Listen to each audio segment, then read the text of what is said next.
వాల్పేట్ ఛానల్కి స్వాగతం. జై శ్రీరామ్. హర హర్ మహాదేవ్. మా కంటెంట్ కానీ మీకు నచ్చినట్లయితే లైక్ చేయండి, షేర్ చేయండి. సబ్స్క్రైబ్ చేయకుండా ఉంటే ఇప్పుడు దాకా సబ్స్క్రైబ్ చేసుకోండి. బెల్ ఐకన్ కూడా నొక్కడం మర్చిపోకండి. ఇవాళ మనం మాట్లాడుకునేది రాహుల్ గాంధీ. అతను 2వ తారీఖు పార్లమెంట్లో చేసిన ప్రసంగం, దానికి రియాక్షన్ ఎలా ఉంది బీజేపీ నుంచి? చాలా విచిత్రంగా అనిపించింది నాకు. రాహుల్ గాంధీ రెచ్చిపోయి ఏదేదో అబద్ధాలు చెప్పడం, వీళ్ళంతా ఒకళ్ళిద్దరు ఖండన చేశారు కానీ మాట్లాడకుండా ఉండకూడదు. బీజేపీ వాళ్ళు ఎందుకు ఇలా భయపడుతున్నారు? రాహుల్ గాంధీ అంటే వాడిని ఎందుకు ఇలా వదిలేశారు ఫ్రీగా? పిచ్చోడనా? అంటే వాడు ఇంటలెక్చువల్ క్యాలిబర్ తక్కువనా, లేకపోతే వాడిని వాడు ఎలాగోలా ఎక్స్పోజ్ చేసుకుంటాడులే అని వెయిట్ చేశారా? వాడే ఏదో మిస్టేక్ చేస్తాడని వెయిట్ చేశారా అని అనిపిస్తుంది. అలాగే చేశాడు మిస్టేక్. హిందువుల్ని వైలెంట్ పీపుల్, తర్వాత నఫరత్, చాలా హేటెడ్ ఎక్కువ హిందువులకి. తర్వాత అన్ని అబద్ధాలు చెప్తాడు హిందువులు. సో వాడు చేసే పని ఏంటి? వాడు చెప్పేవన్నీ అబద్ధాలే. పాపం అగ్నివీర్ సోల్జర్ ఒకడతను పోతే వాడికి కాంపెన్సేషన్ ఇవ్వరంటాడు అతను. డిఫెన్స్ మినిస్టర్ మేము ₹1 ఇస్తాం బాబు అని చెప్తుంటారు. డిఫెన్స్ మినిస్టర్ రాజ్నాథ్ సింగ్ కంటే వీడికి ఎక్కువ తెలుసా? మరి ఎందుకులాగా అలా ఒకే అబద్ధాన్ని రిపీటెడ్గా చెప్తూ ఉంటే పార్లమెంట్లో ఎందుకు కూరుకున్నారు పెద్దలందరూ? ఎలా చెప్పనిచ్చారు? అన్నిసార్లు చెప్పనిస్తుంటే మనకు కూడా డౌట్ వస్తుంది, నిజంగా ₹1 ఇవ్వలేదేమో అని నాకు డౌట్ వచ్చింది. చెక్ చేస్తే ఇస్తున్నారు, గ్యారంటీ ఇస్తున్నారు. తర్వాత అగ్నివీర్లో చచ్చిపోతే వాడు షహీద్ కాట. షహీద్ అనేది ఏంటి? అదే బిరుదా కాదే. ఒక మంచి కారణానికి ఒక వ్యక్తి చచ్చిపోతే వాడు షహీద్ అని అంటాం, అందరినీ అంటాం.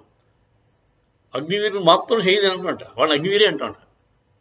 ఏంటండి అబద్ధాల మీద అబద్ధాలు చెప్తూనే పోతున్నాడు. దాన్ని ఖండించేవాడే దొల్లేడు అక్కడ బీజేపీ పక్క నుంచి. సరే, ఒక తెలివి తక్కువవాడు ఎంత అంటే మొండోడు, మూర్ఖుడు, ఈ రాజు కంటే బలమైనవాడు అన్నది నిరూపించాడు.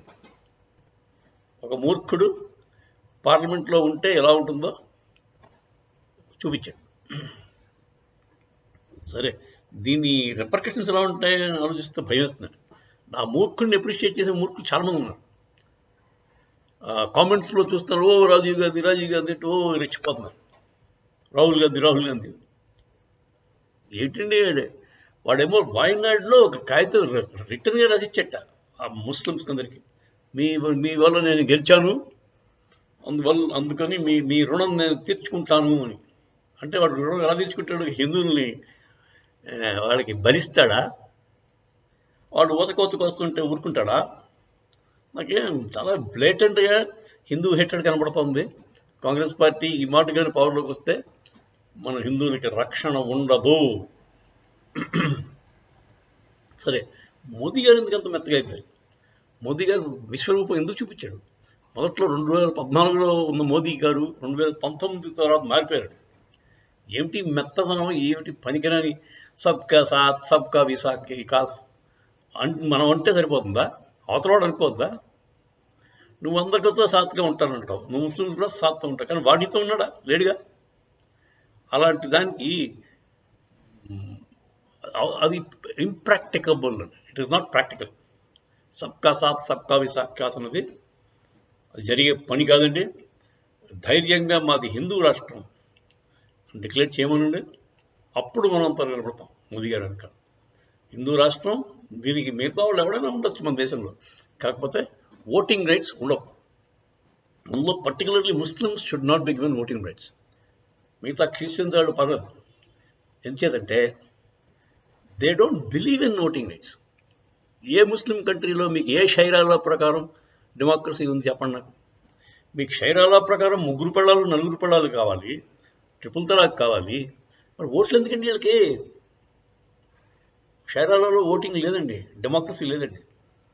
సో ముందు అర్జెంటుగా voting rights for Muslims should be repealed all over the world అండి. Only then the world can be saved. ప్రపంచాన్ని ముస్లింల బారి నుంచి రక్షించాలి అనుకుంటే యూరోపియన్ కంట్రీస్ వాళ్ళందరూ కూడా ఫస్ట్ యునైటెడ్ నేషన్స్లో ఒక తీర్మానం తీసుకురావాలి. ఒక ముస్లిము కట్టర్పంపీని బిలీవ్ చేసి మొత్తం ప్రపంచం అంతా షైరాలా స్ప్రెడ్ చేస్తాను, ఖలీఫాట్ నిర్మిస్తాను, స్థాపిస్తాను అనుకునే ముస్లిం ఎవడైతే ఉన్నాడో వాళ్ళందరికీ ఓటింగ్ రైట్స్ తీసేయండి. వాళ్ళు దే కెన్ లివ్ ఎనీవేర్. ఇటలీలో ఉండండి, ఇంగ్లాండ్లో ఉండండి, బెల్జియంలో ఉండండి, కానీ ఓట్లు వేయడానికి నీకు అధికారం లేదు. ఎందుకంటే నీకు షైరాలా కావాలి కదా.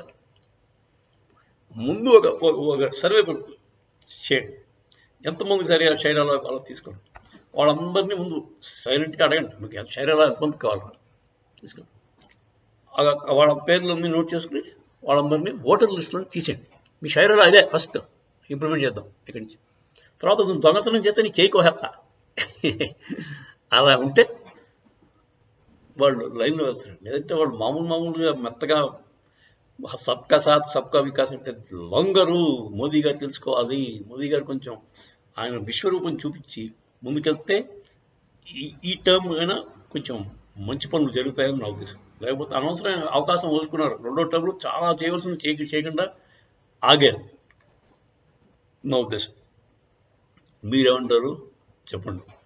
ముస్లిమ్స్కి ఓటింగ్ రైట్స్ తీసేయడం కరెక్టా కాదా? దీని మీద మీరు ఎస్ ఆర్ నో సమాధానం చెప్తే నాకు బాగుంటుంది. ఈ కంటెంట్ మీకు నచ్చినట్టయితే లైక్ చేయండి, షేర్ చేయండి. జై శ్రీరామ్. హర హర మహాదేవ్.